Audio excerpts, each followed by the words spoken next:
আমার নামের একটি ছেলে যে নিখোঁজ হয়েছিল। নিখোঁজের পর তাদের অভিযোগের ভিত্তিতে আমরা একটা মামলা রেকর্ড করি এবং সেই মামলা তদন্তে আমরা ৩ জনের সংশ্লিষ্টতা পাই এবং তাদেরকে গ্রেপ্তার করে জিজ্ঞাসাবাদ করে কিছু আলামত উদ্ধার করি এবং বাকি আলামত উদ্ধারের প্রক্রিয়ায় থাকা অবস্থায় গতকাল তার সহপাঠী সহ কিছু স্থানীয় লোকজন মানববন্ধন করতে এসে ভুল তথ্যের ভিত্তিতে থানায় কিছু ভাঙচুর করে।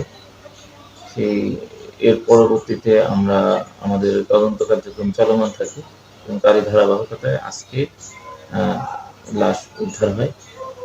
লাশ উদ্ধার করে আমরা হাসপাতালের মর্গে পাঠিয়েছি ময়নাতদন্তের জন্য। বর্তমানে এলাকার পরিস্থিতি স্বাভাবিক আছে, থানা নিয়মিত কার্যক্রম চলমান। সিয়াম এবং মানিক তারা ২ ভাই। তাদের পূর্বেরও এ ধরনের অপরাধের রেকর্ড রয়েছে। তারা ছিনতাইয়ের সাথে জড়িত ছিল পূর্বেও, এ ধরনের তথ্য আমাদের কাছে আছে।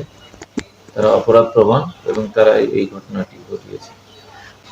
থানা ভাঙচুরের ঘটনায় একটি মামলা রেকর্ড করা হয়েছে।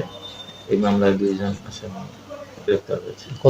এই মামলায় ১০ জন এজাহারনামীয় সহ অজ্ঞাত ৪০-৫০ জন আসামির বিরুদ্ধে মামলা রেকর্ড হয়েছে, যার মধ্যে ২ জন গ্রেপ্তার হয়েছে।